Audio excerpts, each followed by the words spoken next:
Hello, everybody. Welcome to Class 24, Radioactive Materials.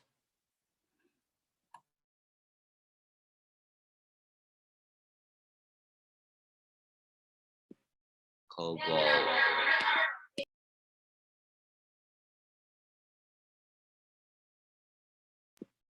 Effects of cobalt. Cobalt itself is not radioactive, although cobalt-60 is.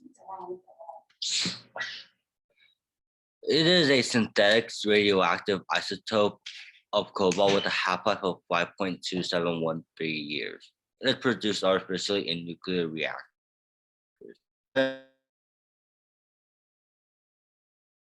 Being, some of the 60 cobalt is excreted in feces. The remainder is taken by tissues, mainly the liver, kidneys, and bones, where prolonged exposure to gamma radiation can cause cancer. Over time, the absorbed cobalt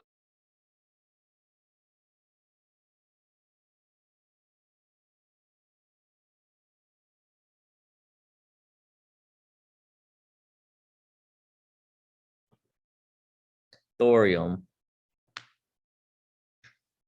What is thorium? Thorium is a very weak radioactive metallic chemical element with the symbol Th and an atomic number 90. Thorium is silvery and tarnishes black when exposed to air. It is moderately hard, malleable, and has a high melting point. All known thorium isotopes are unstable. The most stable isotope, 232Th, has a half-life of 14.05 billion years, or about the age of the universe. It decays very slowly by alpha decay, starting a decay chain named the thorium series that ends at a stable 208 Pb. On Earth, thorium and uranium are the only significantly radioactive elements that still occur naturally in large quantities as primordial elements. Thorium is estimated to be over 3 times as abundant as uranium in the Earth's crust, and it's chiefly refined from monazite sands as a byproduct of extracting rare earth metals.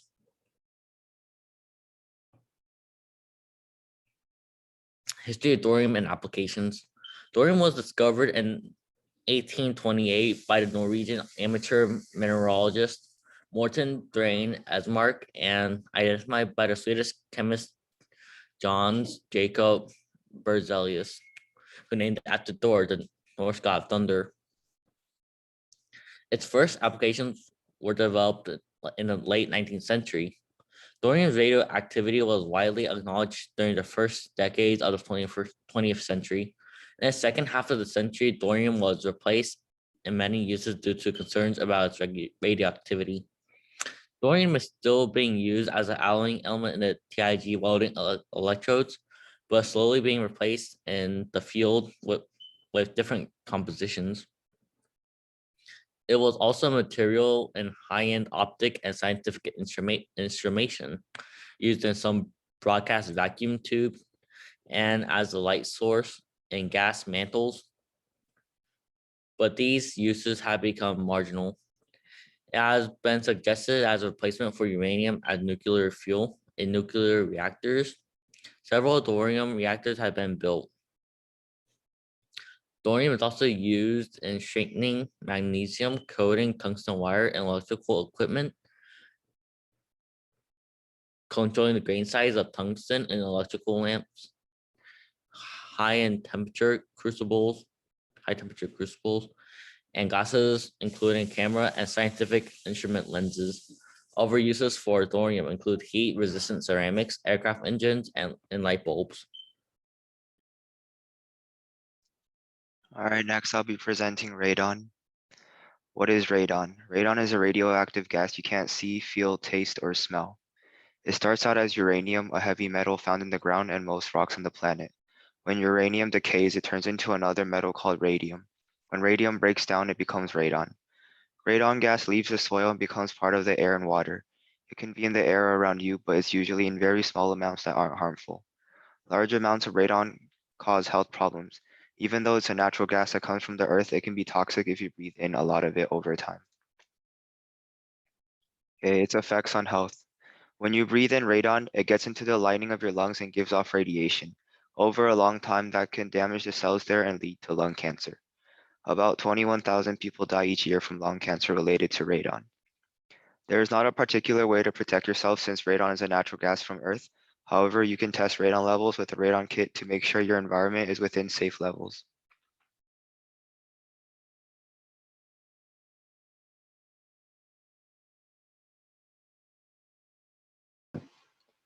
Uranium. So, what is uranium? Uranium is a chemical element with the symbol of U that belongs on the periodic table. Its atomic number is 92, and the amount of protons and electrons of which uranium has is 92. There are 6 valence electrons of these 92 normal electrons, and these 6 valence electrons can actually vary. So, next slide. So, how is uranium used in our everyday environment? Well, there are mainly 2 major uses of uranium within our daily environment. One is nuclear power plants, and the other one is nuclear explosives. And so let's begin off with nuclear power plants. Uranium, or more specifically, uranium-235 is used primarily in power plants and in nuclear bombs. The reason why this specific uranium type is used in nuclear power plants and nuclear bombs is because of because of its its ease of being able to split apart, and how it's very easy for this element to undergo fission. Basically, inside a nuclear power plant or a nuclear generator, how it basically works is that the energy within a uranium, within a uranium element, piece of uranium, basically it has inside of its atom how it has neutrons, electrons, and protons. Basically how it works is that when it undergoes fission, it basically gets hit by a let's say gets hit by a neutron, and then what ends up happening is 1 to maybe even 3 neutrons then go out from that, and it basically it's releasing energy. And when it releases energy, it's basically creating energy, it's releasing energy, and it's also releasing heat as a byproduct. This leads to uranium powering basically a steam reactor, a steam turbine. This steam turbine then feeds itself into a generator, which creates the electricity which we use. That's why when you usually go next to one of these a nuclear power plants, you usually see those big smokestacks in the sky. The reason why you see those are because it's mainly steam powered, and that's the steam of which is being created by the heat off in the nuclear reactor. That's actually why, so quick side note, that's actually why water and the coolant is such an important factor of these nuclear power plants. That's because if these nuclear power plants are still extremely hot, and though the steam within the nuclear reactor is basically creating the energy, sometimes it can get so hot that you actually need coolant to mainly keep this this nuclear reactor in safe levels, if I could put it that way. And that's the reason why a lot of nuclear power plants, that's where their problem mainly had an issue. So for example, Chernobyl, there's just a cooling problem. There's a cooling problem mainly to do with nuclear power plant undergoing some sort of maintenance and the emergency shutoffs turning off. And with Fukushima, I believe, Fukushima was the nuclear power plant off of Japan. And what ended up happening was that a tsunami hit the nuclear power plant, and basically the nuclear reactor exploded because of this tsunami hitting it. I don't have the exact details on me. However, the tsunami did deal quite a bit of damage to the nuclear reactor and its cooling system, which ended up making it go overload, basically making it overload, which causes the reactor meltdown. Basically, as I have already mentioned, all of these uranium undergoes fission quite easily, especially in 235. That's because that one is probably one of the most easiest to undergo fission, and it's pretty basically cheap. Actually, no. Okay. So when I say cheap, I mean it's easy for U235 to undergo fission. That does not mean that U235 is actually cheap at all. It's actually extremely rare in all regards. That's because, quick side note, uranium by itself is actually a little bit more common than silver. It's actually a little bit more common than silver. And however, U235 is actually a little bit more rare than the normal uranium, which makes it a little bit more hard to get. And that's why there aren't as many nuclear reactors and as many nuclear bombs as there are. Next slide, please. So now I'm going to move on to the nuclear bomb section. So isotope uranium-235 was selected by atomic scientists because it undergoes fission readily. As I've already mentioned, fission is basically where one neutron will basically be released and it will collide with another atom of uranium, specifically uranium-235. And this neutron will then cause a chain reaction within that, and that piece of uranium would then release its own couple of neutrons, and those will go off and start a chain reaction. That's what mainly causes a nuclear explosion, just the speed of just neutron hits, bang, more neutrons go out. It's a chain reaction that goes all the way down the line, creating what is an explosion. This basically is the cause of a nuclear chain reaction, and this will basically cause the nuclear explosion as we usually see in all those sort of things. So basically, let me explain this for a second. So in a nuclear bomb, basically these atoms are extremely close together and they really have nowhere to go. And when a nuclear reaction occurs, basically this keeps on going and going and going and going until it basically just gets to a certain point of which it goes off. Like the chain reaction gets to a point where the reaction is so big that it creates a giant explosion, of which then follows it.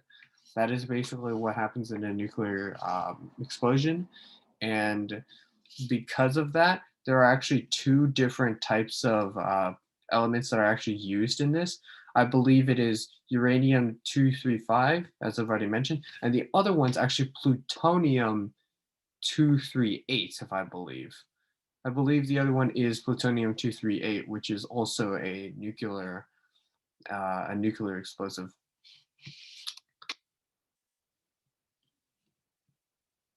That's it. Plutonium. So the atomic symbol for plutonium is Pu, and it has an atomic number of 94. It is an actinide metal of silvery gray appearance that tarnishes when exposed to air and it forms a dull coating when oxidized. It reacts with carbon, halogens, nitrogen, silicon, and hydrogen. When exposed to moist air, it forms oxides and hydrides that can expand the sample up to 70% in volume, which in turn flake off as a powder that is pyrophoric. It is radioactive and can accumulate in bones, which makes the handling of plutonium dangerous. It was first synthetically produced and isolated in late 1940 and early 1941. Plutonium is the element with the highest atomic number to occur in nature. So the first atomic bomb test, codenamed Trinity and detonated on July 16, 1945, near Alamo Gordo, New Mexico, used plutonium as its fissile material. And large stockpiles of weapon-grade plutonium were built up by both the Soviet Union and the United States during the Cold War because it was a material that they used for atomic bombs.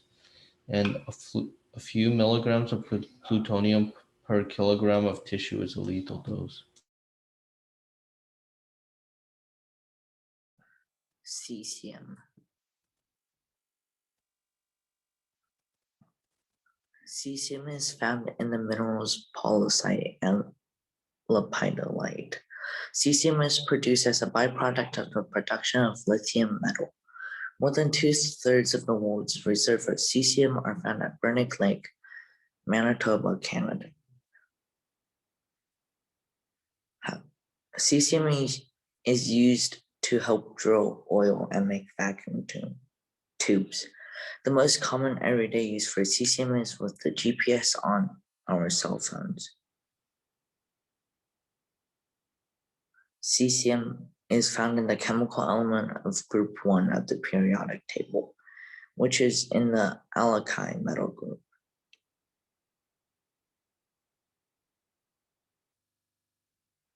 Exposure to large amounts of radioactive cesium can damage cells in your body from the radiation. You might also experience acute radiation syndrome, which includes nausea, vomiting, diarrhea, bleeding, coma, and even death in cases of very high exposures.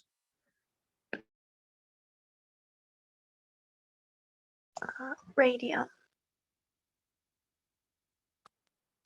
Radium is a highly radioactive and dangerous metal. Its atomic number is 88. It is heaviest alkaline earth metal. Pure radium is silvery white, but it turns to black when it reacts with oxygen. Radium is used in nuclear medicine, and it is used to treat various forms of cancer. Radium is naturally occurring, and most of the radium found today comes from uranium mines in the Democratic Republic of Congo and Canada. Radium is extracted from uranium and sometimes thorium. And it is extremely rare. It takes about 7 tons of uranium ore just to produce a single gram of radium.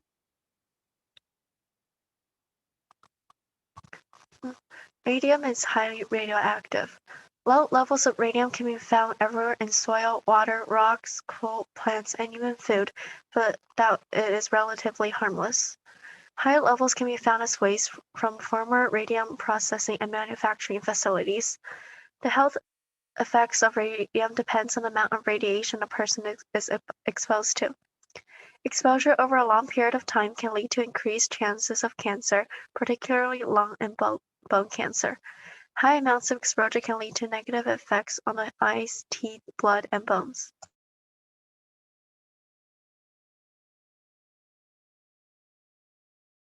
Xenon. What is xenon? Xenon is a chemical animal or element with a symbol Xe on the periodic table residing on the far right side, implying it is one of the 8 noble gases. Xenon is colorless and found in the Earth's atmosphere. Radioactive xenon number 1 through 5 is produced by beta decay, a type of radioactive decay in which an electron is emitted or a beta particle from iodine 1 through 5. Dangers of xenon. While xenon is not fatal, in small amounts, excessive amounts of concentration can lead to dizziness, nausea, vomiting, fainting, and death. Xenon can also lead to a loss of mental awareness. Luckily, xenon is relatively used very little in commercial use. So polonium. So what is polonium? Polonium is a rare radioactive metal discovered by Marie Curie in the late 19th century. It's a silvery gray radioactive low melting metalloid. Its symbol on the periodic table is Po, and its atomic number is 84. It emits a high energy form of radiation, but the particles do not travel far, and it decays relatively quickly.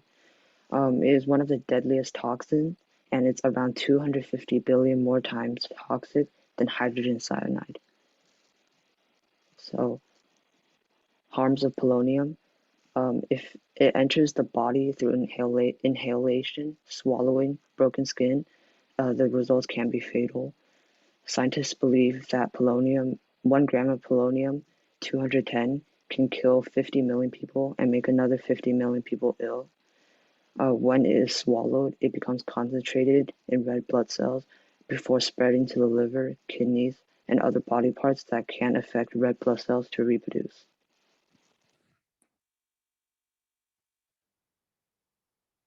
Radioiodine.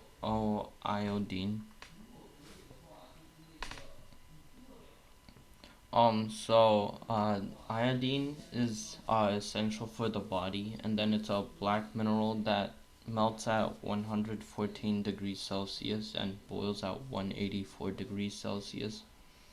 It's found in seafood and it makes thyroid hormones.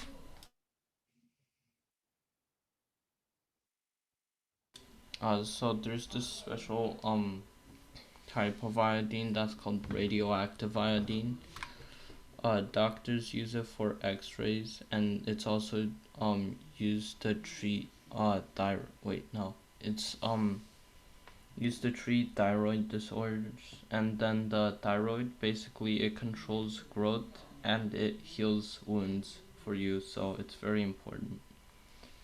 And then it also is used to treat overactive thyroid tissue, which is basically when like a tissue I guess like it's being getting too big and stuff. And then it's also used to treat thyroid cancer, which yeah, it's not good for you. Iridium. So iridium is a hardened silvery metal, which is shown in the picture on the top right. And it has a very high density and melting point. Iridium is the most corrosion resistant material that's known, and it's used for pen tips and compass bearings. It's also used for the contacts and spark plugs because of its high melting point and low reactivity. And it has no known biological role, and it has a low toxicity. It's one of the rarest elements on Earth. And there's one thin layer of iridium that exists in the Earth's crust.